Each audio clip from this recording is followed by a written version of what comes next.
Hello everyone, कैसे हैं आप सब। आई होप अच्छे होंगे। आज से हम लोग एक नया जो सेक्शन लेके जा रहे हैं ईवीएस, जो लगभग सभी टीचिंग एग्जाम में पूछा जाता है। और ईवीएस में क्या है कि ज्योग्राफी भी आती है, पॉलिटी भी आती है, हिस्ट्री भी आती है, साथ ही कुछ जनरल साइंस के पोर्शन भी इसमें कवर होता है।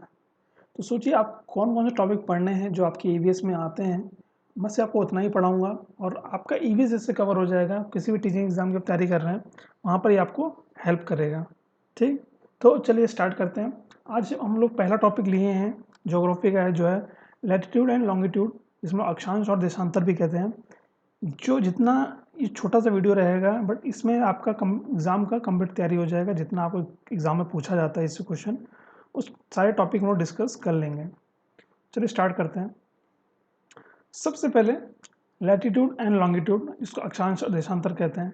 इससे पहले आपको एक ग्लोब की फोटो दिख रही होगी। देखिए जो ग्लोब है ये हल्का तिरछा है, जैसा हम लोग फोटो में देखते हैं वैसा नहीं है, ये हल्का टिल्टेड है। तो जो टिल्टेड है, तो जो यहाँ पर है ये पोर्शन है, रुको कलर चेंज के बताता हूँ आपको। जो ये पोर्शन है ये वाला, और जो ये वाला पोर्शन है, इसको नाम दिया गया। A needle is fix through the globe in A tilted manner which is called its axis. ये जो नीडल फिक्स की गई है, ये अगर इसको आप ऐसे जोड़ोगे, मतलब कि ऐसे फिक्स की गई है, ठीक। तो जो फिक्स की गई है इसको नीडल कहा गया है। और ये हल्की टिल्टेड मैनर में फिक्स की गई। कैसे की गई है? हल्का सा झुके हुए में, जैसे, ठीक। एक सुई ग्लोब में झुकी हुई अवस्था में स्थित होती है, जिसे हम लोग अक्ष कहते हैं। इसका नाम क्या पड़ा है? अक्ष पड़ा है। क्या पड़ा है इसका नाम? अक्ष। इसको इंग्लिश में हम लोग कहते हैं एक्सिस। क्योंकि अब ये एक प्रोजेक्ट, एक डेमो मॉडल है, बट रियलिटी में ऐसा कुछ होता नहीं है, वाला क्वेश्चन कुछ नहीं होता है। सिर्फ क्या होता है, ग्लोब ही होता है ऐसा टिल्टेड में, ठीक। इसी से दिन रात जो हमको दिखता है कि आज दिन, साल में सबसे बड़ा दिन कब होता है, सबसे छोटा दिन कब होता है, वो सब इसी का कमाल है, ठीक। जो टिल्टेड में है इसे सब क्लियर होता है। तो चलिए समझते हैं आगे और चीज़ों को। सबसे पहले इक्वेटर। इक्वेटर क्या है? An imaginary line on the globe divided into two equal parts, this line is known as equator.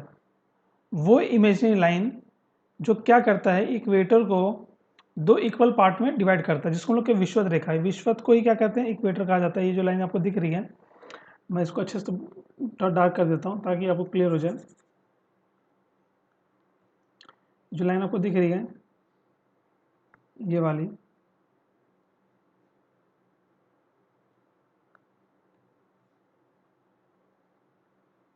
ये वाली जो लाइन है, ठीक, ये यही इक्वेटर है। यही इसको विश्वत वर्त भी कहते हैं, क्योंकि ये अर्थ को, जो ग्लोब है हमारा अर्थ, उसको दो इक्वल पार्ट में डिवाइड करता है। कौन से दो पार्ट में? एक होता है उत्तरी ध्रुव, एक होता है दक्षिणी ध्रुव। इंग्लिश में कहते हैं नॉर्थन हेमिस्फेयर और साउथर्न हेमिस्फेयर। ये काल्पनिक रेखा जो ग्लोब को दो बराबर भाग में बांटती है, विषुवत वर्त कहा जाता है। उसे क्या कहा जाता है? विषुवत वर्त। जो एक ग्लोब को दो बराबर भाग में काटती है। ये रेखा हमको दिखती नहीं है, बट ये ग्लोब को दो इक्वल पार्ट में काटती है। जैसे आपको मैं, कोई आपके एक सेब, मान लो संतरा है, उसको बीच से अगर आप अलग करते हो, दो इक्वल पार्ट में बढ़ गया। वैसे और कोई एग्जाम्पल ले लो, ठीक। जैसे फुटबॉल है, फुटबॉल का बीच से काटो, दो इक्वल पार्ट में कट जाएगा। तो वैसे ही ये इमेजिनरी लाइन है जो हमको दिखती नहीं है, बट ये होती है। इसी में आता है, जब बीच से में काट दिया तो कुछ लाइनें आपको ऊपर दिख रही थी, तो उनको क्या कहा जाता है? अक्षांश, latitude. All parallel circle drawn from equator to the poles are called parallel of latitude. पृथ्वी पर विषुवत वर्त से ध्रुवों तक खींची गई समांतर वृत्तों को अक्षांश रेखा कहते हैं। क्या कहते हैं? अक्षांश रेखा। कौन सी रेखा? ये वाली फोटो हमको दिखाता हूँ मैं। ये जो ये रेखाएं आपको दिख रही हैं, 20 डिग्री उत्तर, 40 डिग्री उत्तर, तो ये जो रेखाएं, ये अक्षांश रेखा कहते हैं इनको, ठीक। ये विषुवत वर्त से ध्रुव तक खींची जाती हैं और सब सर्कल में ही होती हैं, पूरा एक कंप्लीट सर्कल बनाती हैं। और ऐसे ही वो दक्षिण ध्रुव की तरफ बढ़ते हैं, सेम वैसे ही 20, 40, 60 दक्षिण, ठीक, और 90 तक वहाँ पहुँचते हैं, कहाँ? ध्रुव पे। क्या होता है फिर? 90 रेखाएं इसमें ऊपर होती हैं, उत्तरी गोलार्ध में 90 रेखाएं होती हैं और 90 रेखाएं दक्षिणी गोलार्ध में होती हैं। मतलब कि 90 जो लाइंस हैं वो नॉर्थन हेमिस्फीयर में होती हैं और 90 लाइन साउदर्न हेमिस्फीयर में होती हैं। तो ये क्वेश्चन कई बार पूछा कि टोटल कितनी लैटिट्यूड की लाइन होती हैं, तो टोटल होती है 181, टोटल 181 रेखाएं होती हैं, क्योंकि एक बीच की लाइन होती है जिसे जीरो मानते हैं। एक बीच की लाइन क्या होती है, यहाँ बताता है, ये दिया क्लियर आपको। एक बीच की लाइन जिसको हम जीरो मानते हैं, और जीरो से हम नॉर्थ की तरफ बढ़ते हैं तो फिर आपको कुछ मिलता है, सब बताएंगे अभी। 23.5 डिग्री नॉर्थ, 66.5 डिग्री नॉर्थ, फिर नॉर्थ पोल। वैसे ही 23.5 डिग्री साउथ, 66.5 डिग्री साउथ, और फिर साउथ पोल। तो ऐसे डिवाइड होता है। तो एक बीच की लाइन होती है जीरो, जिसको भी हम काउंट करते हैं, इसे 181 लाइन्स होती हैं। इसके बाद एक और क्वेश्चन पूछा गया है कि जो दो लाइन्स होती हैं, मान लो अगर मैं फिर से फोटो दिखाऊं आपको, तो जो दो लाइन्स होती हैं ऐसे, इनके बीच में डिस्टेंस कितना होता है, ये पूछा गया कई बार कि जो दो अक्षांश रेखाएं होती हैं, ये जो लाइन होती है, इनके बीच का डिस्टेंस कितना होता है, 111 किलोमीटर होता है, ठीक। और ये फिक्स है, ये चेंज नहीं होता। ये जितनी सर्कुलर जो लाइन होंगी, जहाँ आप इक्वेटर से नॉर्थ पोल की तरफ जाओ या साउथ पोल की तरफ जाओ, ये डिस्टेंस सेम ही रहेगा, ठीक। उसके बाद आता है कुछ चीज़ें और। सबसे मेन आपको पता है इक्वेटर, जिसे विषुवत भी कहते हैं। उसके बाद ये आपको कुछ रीजन दिख रहा होगा, ठीक। मैं आपको कलर चेंज कर दिखाता हूँ। ये आपको रीजन दिख रहा होगा, नहीं दिख रहा कलर, हाँ ये जो आपको रीजन दिख रहा होगा, ये वाला, इसको कहते हैं टॉरिड जोन। टॉरिड जोन क्यों कहा जाता है, क्योंकि यहाँ पे सूरज की जो सूरज की जो किरणें होती हैं बिल्कुल सीधी पड़ती हैं। सूरज की किरणें क्या होती हैं यहाँ पे, सीधी पड़ती हैं। वो आपको आगे बताऊंगा मैं, सब समझना कि वहाँ पे दोनों हिंदी इंग्लिश दोनों में है। तो यहाँ पे और कुछ क्या है कि parallel lines are helpful to measure temperature, और जो ये पैरेलल लाइंस होती हैं, ये हमको हेल्प करती हैं तापमान को मापने में, ठीक। और जितनी आप ऊंचाई पे जाओगे, जितनी आप ऊंचाई पे जाओगे, उतना ही टेम्परेचर कम होता चला जाता है, ठीक। ये चीज़ याद रखना, जितना भी आप ऊंचाई पे जाओगे उतना ही टेम्परेचर क्या होगा, कम होता हुआ चला जाएगा, ठीक। तो ये कुछ इसके इंपॉर्टेंट पॉइंट्स है जो एग्जाम पूछा गया। अब इसी में और हम आगे बात करते हैं। अब ये फिगर जो मैं आपको समझाना चाहता हूँ, दो हिंदी इंग्लिश में, ताकि आपको समझने में दिक्कत ना हो। देखो, जो लाइंस होती है, इनका तीन काम यूज है। पहला डायरेक्शन नापने के लिए, डिस्टेंस बताने के लिए, और टेम्परेचर डिस्ट्रीब्यूशन बताने के लिए हम लोग इसका इस्तेमाल करते हैं, किसका, लैटिट्यूड का। इसी में जो मेन लाइन होती है ये वाली, इसको इक्वेटर कहते हैं और विषुवत कहते हैं। ये जो 23.5 डिग्री उत्तर से 23.5 डिग्री दक्षिण के बीच का जो क्षेत्र होता है, इसे कहते हैं उष्ण कटिबंध, उष्ण कटिबंध या टॉरिड जोन। इसे उष्ण कटिबंध क्यों कहा जाता है, इसलिए कहा जाता है कि यहाँ पे सूरज की किरणें जो होती है बिल्कुल सीधी पड़ती हैं। यहाँ पे सूरज की किरणें क्या होती हैं, बिल्कुल सीधी पड़ती हैं, जिसलिए यहाँ का तापमान ऊपर के तापमान से अंतर रहता है, मतलब थोड़ा अधिक रहता है उससे यहाँ का तापमान क्या रहता है, थोड़ा अधिक रहता है। तो ये कर्क रेखा हो गया, मकर रेखा। अब जो कर्क रेखा से आप ऊपर की तरफ बढ़ोगे और उत्तरी ध्रुव की तरफ बढ़ोगे, तो एक आता है 66.5 डिग्री उत्तर, जिसका नाम हम लोग कहते हैं आर्कटिक सर्कल या उत्तरी ध्रुववर्त। हिंदी में कहते हैं उत्तर ध्रुववर्त, और इंग्लिश में कहते हैं आर्कटिक सर्कल, ठीक। तो जो ये वाला क्षेत्र है, अब जो ये वाला क्षेत्र क्या है, कौन सा, कलर चेंज का दूसरा बता दूँ। जो ये वाला क्षेत्र है, ये वाला, यहाँ पे क्या है, अब सूरज की किरणें आके तिरछी पड़ेंगी यहाँ पे भी, और यहाँ पर ही पड़ेंगे, ठीक। दोनों रीजन सेम है, यहाँ पर ही पड़ेंगे। यहाँ पे मकर रेखा से दक्षिण ध्रुव तक है, जिसे हम लोग अंटार्कटिक सर्कल कहते हैं। तो यहाँ पर ही पड़ेंगी। तो यहाँ पे क्या होता है, सूरज की किरणें हल्की तिरछी पड़ती हैं, जिस कारण यहाँ का जो तापमान होता है वो उष्ण कटिबंध के मुकाबले कम होता है, ठीक। और उसके फिर जो आखिरी है पोलर रीजन, जिसे हम लोग क्या कहते हैं, शीत कटिबंध कहते हैं या फ्रिज जोन कहते हैं। शीत कटिबंध या फ्रिज जोन कहने का मतलब ये है कि यहाँ पे सूरज की किरणें नहीं पड़ती हैं, बिल्कुल ना के बराबर पड़ती हैं, ठीक। वैसे दक्षिण में भी वही सेम चीज़ है। तो इसलिए यहाँ का टेम्परेचर बहुत कम रहता है, और ये हमेशा ठंडा ही रहता है। ये एरिया हमेशा हमेशा ठंडा रहेगा, ये एरिया हमेशा हमेशा ठंडा रहेगा, ठीक। इसका नाम अंटार्कटिक सर्कल इसलिए है क्योंकि यहाँ पे अंटार्कटिका पाया जाता है। इसी में अंटार्कटिका है जहाँ पे पूरा ग्लेशियर है। वैसे सेम यहाँ पर ही पाया जाता है। आपने आइसलैंड ये सब नाम सुने होंगे कंट्रीज़ के, कुछ इसी रीजन में आते हैं, ठीक। ये हो गया क्लियर।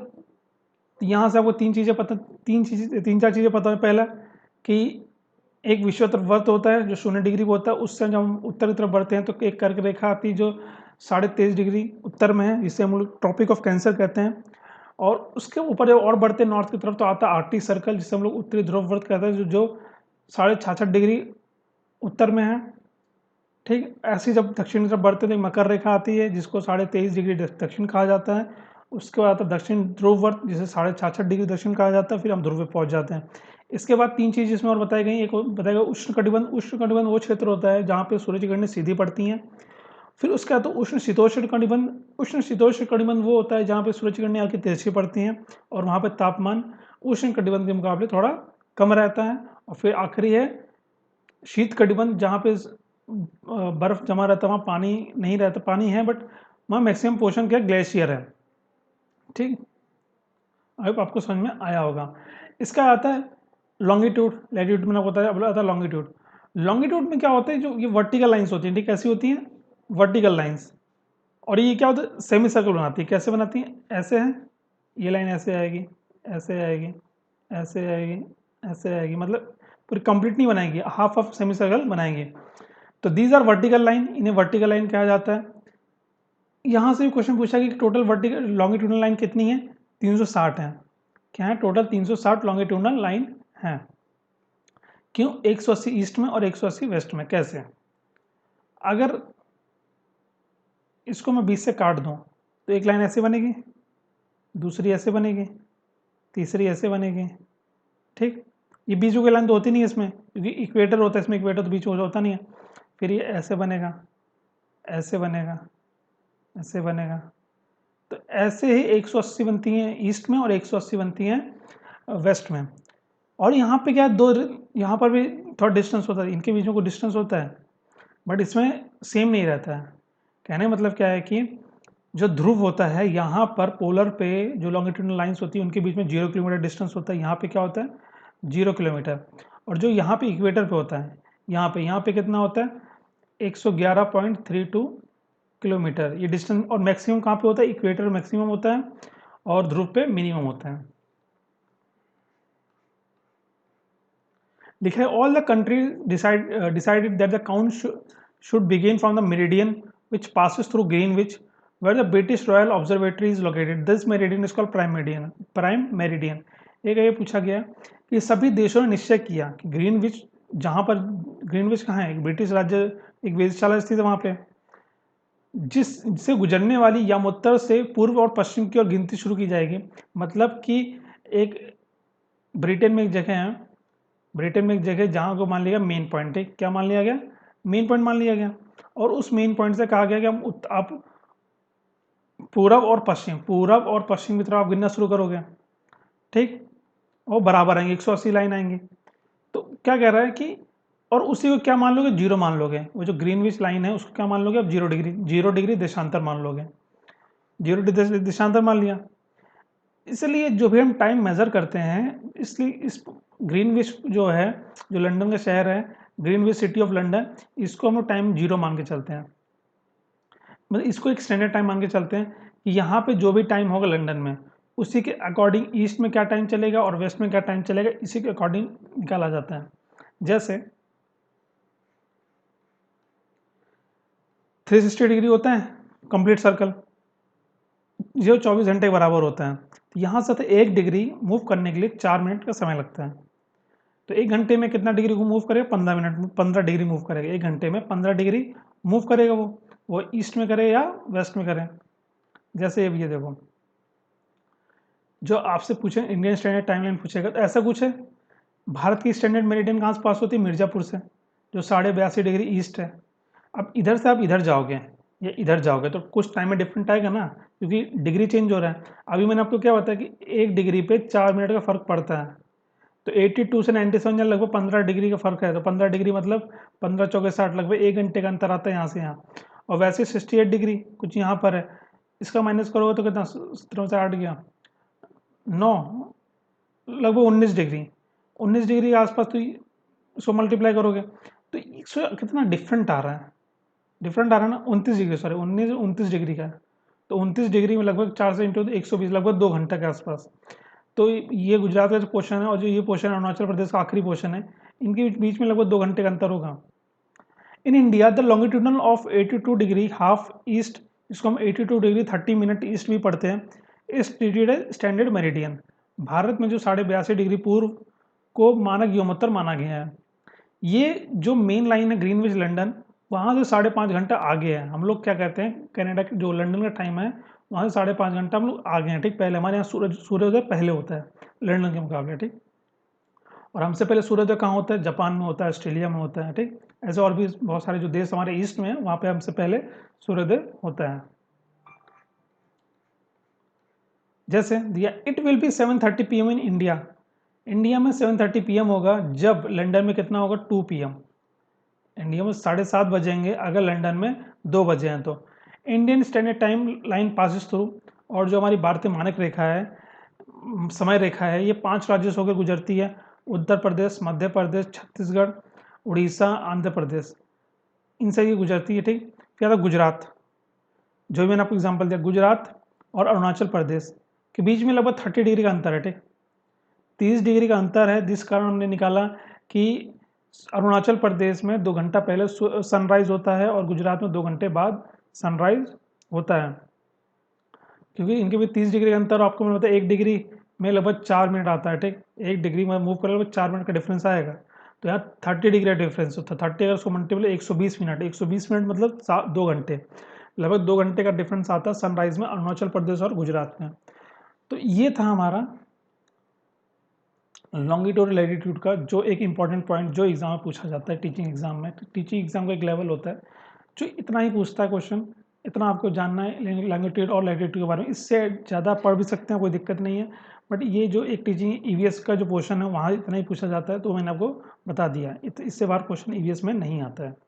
आई होप आपको वीडियो अच्छा लगा होगा। अगर अच्छा लगा तो प्लीज़ चैनल को सब्सक्राइब करिए और अपने फ्रेंड को भी शेयर करिए इस वीडियो, ताकि उनकी भी हेल्प हो सके। Thank you.